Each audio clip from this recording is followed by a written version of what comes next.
Konverents tõstatas küsimuse, kas reformierakondlased on oma tegevuse üle tõesti uhked. Konverentsi käigus lahati, mis üleüldse Autorolla skandaalini viis ning mis saab Eesti suurimast poliitskandaalist edasi.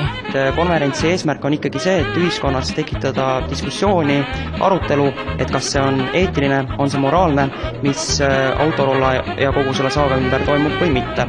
Abilinnapea Arvo Sarapuu arvates on väidetav rahade kantimine mõistetamatu ning eetilisusest ei saa siin puhul juttugi olla. No vast vapustab inimesi see, et paljud näevad vaeva, et oma ettevõtteid teha, võetakse laene, võetakse riske, investeeritakse inimestesse, tehakse hullud tööd, et ettevõtted hoida ja sageli asjad ei õnnestu nii.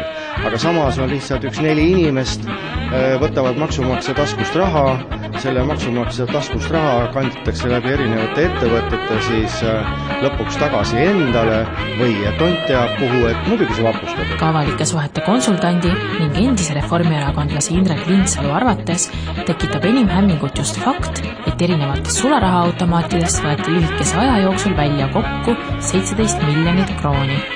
Ma soovitaks kellelgi mõelda kas või selle peale, et kuidas on võimalik võtta firma arvelt 17 miljonit krooni sularahaautomaadist välja ja öelda, et lihtsalt nii oli. Et sellega seoses tuleb meelde ausalt Kreisi raadio sketš, kus Gert Tämmapets rääkis, et oli raha ja enam ei ole ja ei tea kuhu jäi. Eelmise aasta lõpus lahvatas transpordifirma Autorolla skandaal, mille keskmes tegutsesid reformierakondlased Keit Pentus-Rosimannus oma abikaasa Rain Rosimannusega ning oma isa Väino Pentusega.